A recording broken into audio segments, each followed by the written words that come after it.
So I'm going to speak to you about the work that we have done over the past month, looking at antibody resistance of the UK and South African variants of SARS-CoV-2. And the folks who were primarily responsible for the work I will present are Pengfei Wang, Manoj Nair, Lihong Liu, and Shou Iketani, as well as Yaoxing Huang, with many other collaborators within the group and within Columbia and outside of our institution. And we came upon this study because Manoj and Yaoxing had been doing some in vitro selection experiments, putting antibody pressure on SARS-CoV-2. Specifically, as you could see on this top here, using a monoclonal antibody directed to RBD. And by serially passaging, you see that this mutation near the furin cleavage site pops up first, but it did not alter the neutralization activity of the antibody very much, followed by an NTD mutation that pops up. And apparently these mutations actually allowed the pseudovirus to infect more efficiently. And then finally, a mutation within the RBD comes up and it confers a great deal of resistance. And so this is somewhat a reverse of what we've seen with HIV, in that the virus seems to run faster first and then develops a mutation. And then they also put the virus under NTD monoclonal antibody pressure. And as you could see, the neutralization activity drops substantially against the emergent virus. And there, we once again, for this one, see a mutation at the furin cleavage site, followed by mutation in the NTD. And these simply are NTD mutations. And so we, over the last few months, have been systematically trying to understand how these escape viruses occur. And so mapping them onto the spike protein here for the individual mutations we have found. And by December, as the UK and South African and Brazilian variants were reported, we noted an uncanny resemblance of our mutations versus those found on the new variants. And in fact, if you look, the 144 deletion is identical. The 242, 243, or 244 deletions are identical. The 655 furin cleavage site mutation is identical. And then 484 versus 485, they're just one residue away, and 246, 247. So we surmised that the new variants were trying to escape from antibody pressure in vivo. And so we started to, around Christmas time, work on this to understand the antigenic impact of these new variants. And as you know, the B.1.1.7 from the UK and B.1.351 from South Africa have become quite dominant. B.1.1.7 emerged in Southeast England in the late summer, and now accounts for a large majority of the cases in the UK. It is now believed to be more transmissible as well as being more virulent. And B.1.351 emerged in the Eastern Cape and has spread throughout South Africa and beyond. It too has become dominant. And both of these have a set of mutations throughout its genome, but heavily concentrated in the spike gene. And as you could see on the top of the South African variant, there's a cluster of mutations in the NTD, a cluster within RBD, and then one near the furin cleavage site. For the B.1.1.7 variant, there are two deletions in the NTD, as well as this key mutation that 501Y that Jesse has been talking about. And it too has a mutation near the furin cleavage site. And so what we've done is initially we built all these pseudoviruses and compared them to the wild type being this D614G variant that has been dominant since last spring.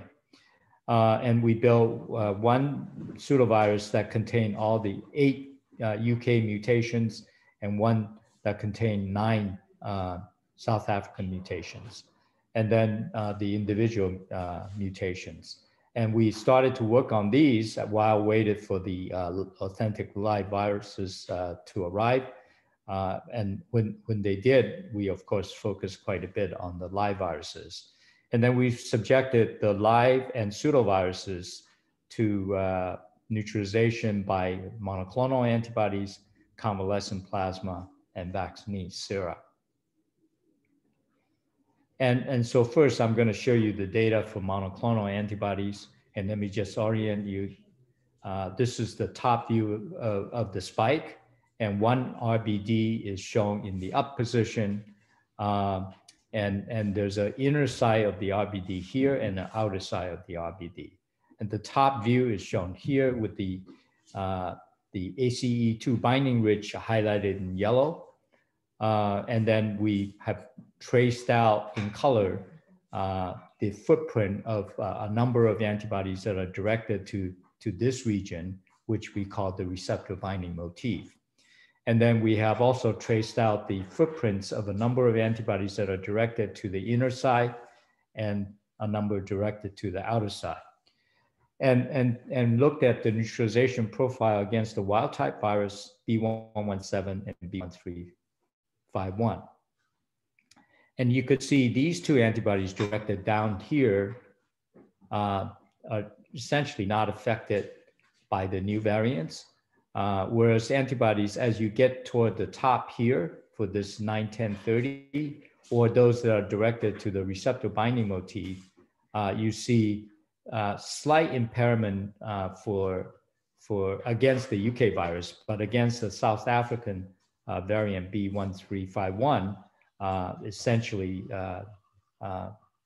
it is resistant to such monoclonals. And then when you get to the outer side, those are not significantly impaired. When you look at the antibodies to the N-terminal domain, we have a whole bunch of them. And so we put them in along with 4A8 from another group. And you could see both viruses significantly affect the neutralizing activity of NTD-directed monoclonals. For these, essentially wiped out against both. For these antibodies, they are quite impaired in their activity. And this is not surprising, as our colleague Larry Shapiro has shown, that this, most of the NTD antibodies are directed to the same region, which he has termed the NTD antigenic supersite. So those results could be summarized here in the lines marked by the arrow. You could see that this antibody is impaired. These NTD antibodies are impaired against the B.1.1.7 virus. This one is because of the 501 mutation, whereas the NTD antibodies are lost in activity primarily due to the 144 deletion mutation.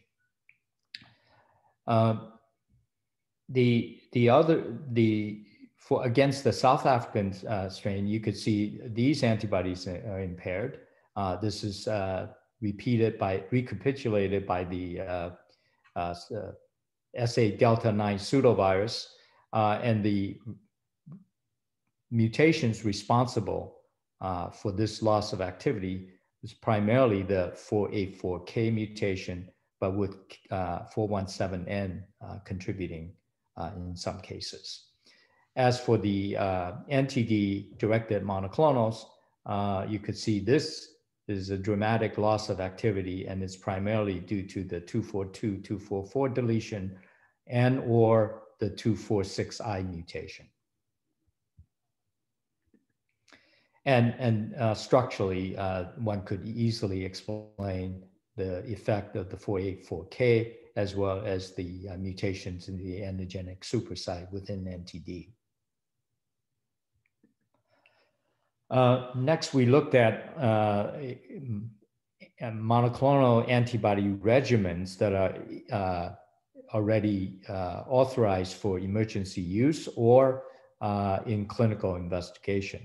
So this is the Lilly 555, the Regeneron cocktail. This is the Lilly cocktail, and then S309, B.1.1.6, 198, and the AstraZeneca antibodies against the live virus on the top, against the pseudoviruses on the bottom. And I'll just focus on the top here. You could see the B.1.351 is resistant to 555. It's resistant to the cocktail. The Regeneron cocktail is slightly impaired, as is the AstraZeneca cocktail. The results are slightly different for the pseudoviruses, but I would say there's general agreement about the large effects. And we know that the pseudoviruses generally do not completely capture what we see in authentic viruses, largely because of the pseudoviruses have a lot of the RBD in the up position already, in contrast to the live virus. And those results could be plotted here. And as you can see, the Lilly antibodies essentially lost their activity against the South African variant, and other antibodies are impaired. It is important to note that S309 loses some activity against the UK variant. Next, we turn our attention to convalescent plasma. These were plasma taken from a cohort followed by Mike Ng at Columbia. And they were, the samples were collected back last spring before there's any new variants. And so we looked at the plasma neutralizing activity against wild type, UK, and South African variants. And you could immediately see that for the UK variant in magenta, there's not much shift to the right, whereas you see lots of curves shifted to the right in orange, reflecting that the relative resistance of the B.1.351. And once again, these results could be summarized in these two rows highlighted. And so there's not much of an impact on the B.1.1.7. However, there's a huge impact in 16 out of 20 cases against the B.1.351. And then we also, aside from the live viruses, we also tested all the pseudoviruses using the same collection of plasma samples. And once again, you see some discrepancy between live virus and pseudovirus, which we have found to be quite often the case. But in the case against the South African variant, there's pretty good general agreement, and we could see that the mutation that is consistently affecting neutralization activity is the 484K mutation. And these results are summarized here for the authentic virus on the left, pseudovirus on the right. And the notable difference is you see that there is some loss of activity against the UK Delta A here, but we did not see that with the live virus.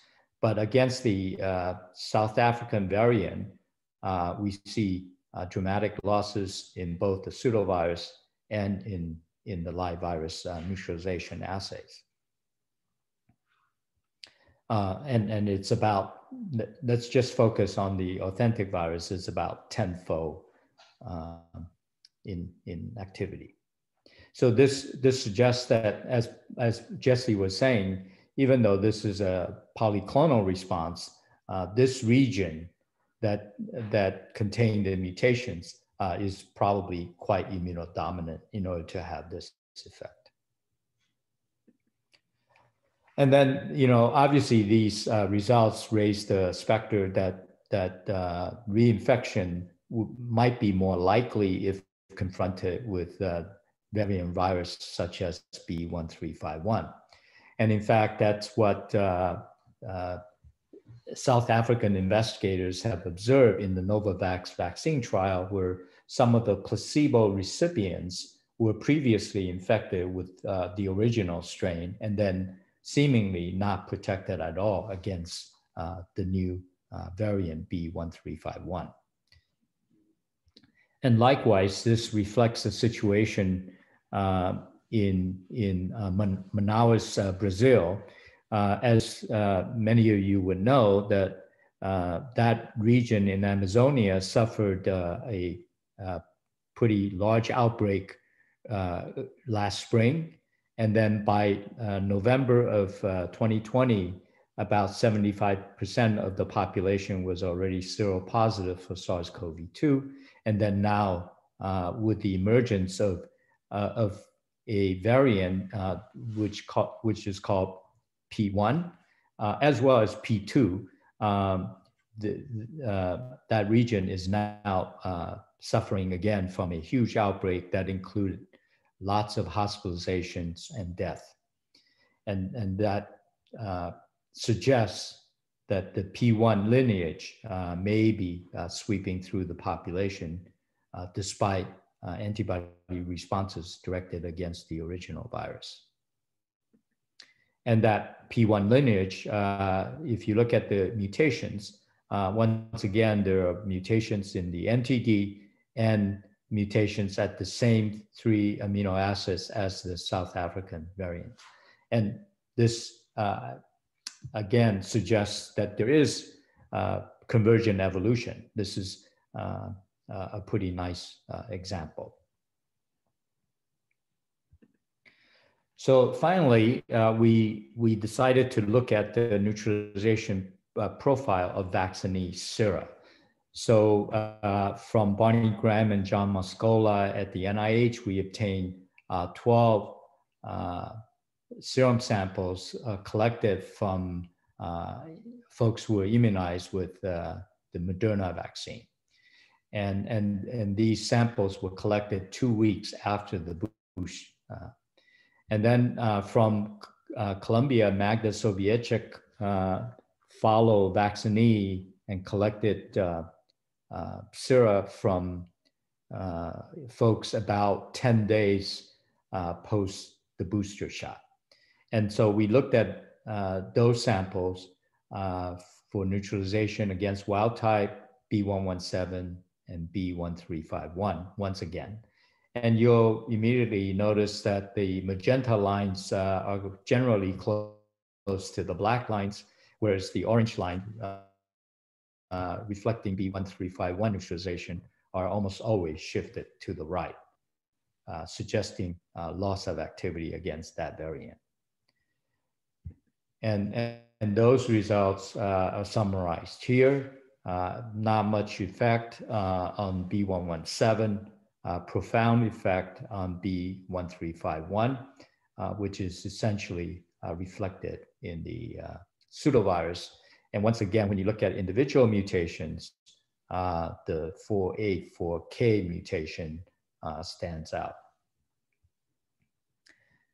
And those results are summarized for live viruses on the top, for pseudoviruses on the bottom. And in all cases, you see the dramatic effect on neutralization against the South African variant with for the Moderna vaccinee sera, 12-fold loss. For the Pfizer sera, tenfold loss against the authentic virus, and not much change against the B.1.1.7 variant. And of course, when we generated these results, we wrote in the preprint that this may threaten the efficacy of vaccines in being applied in regions where the B.1.351 is prevalent. And only days later, the Novavax vaccine trial reported that their efficacy, this is a protein vaccine, as many of you know, the efficacy against the wild type virus was 96%, against B.1.1.7 was 86%, against B.1.351 from South Africa was 49%. And that's quite a substantial drop. And then only a day later, Johnson & Johnson reported their protective efficacy data showing that in the US, it was 72%. In Latin America, that's inclusive of Brazil, is 66%. And in South Africa, it's 57%. So this suggests that the vaccinee sera are primarily directed to again, that same region of the spike protein. That region seems to be immunodominant in infected individuals as in vaccinated individuals. So if you think about all this, if the UK, South African, Brazilian variants could emerge, why wouldn't they also emerge here in the US? So starting in January, we started to address that particular question. And Can I ask a question, Steve? Yes, Andrea, go for it. So first of all, fantastic talks. Both of the talks were just amazing. I was just wondering, given that now we have these pretty comprehensive maps of regions that are under significant selection and refinement from using mutational changes, and regions that seem to be much more stable because they're likely relevant for the stability of the viral protein. Can this lead to better design of neutralizing antibodies or a vaccine that target regions that actually are not under selective pressure and therefore are much more stable and less likely to mutate over time? Well, we are trying to get more neutralizing monoclonals from people who are infected with 484K viruses. So that's one thing we could do. We also know that there are regions that are better conserved, and we could specifically go for monoclonals that are directed to those better conserved regions. That said, I guess my question was whether the regions that are more conserved are also less immunogenic, and therefore there is a fundamental sort of competition between the immunogenicity of the region and the conservation. No doubt they're less immunogenic because we find those antibodies less frequently. However, we could still find them, so they are somewhat immunogenic. And the question is, could we redirect the immune response to that region? I mean, that's something that many groups are trying to do, but I don't know how successful. And then that said, despite its relative conservation, the virus, we have already shown that if you pick a monoclonal directed to a relatively conserved region, that's conserved among all beta coronaviruses, the virus still manages to escape.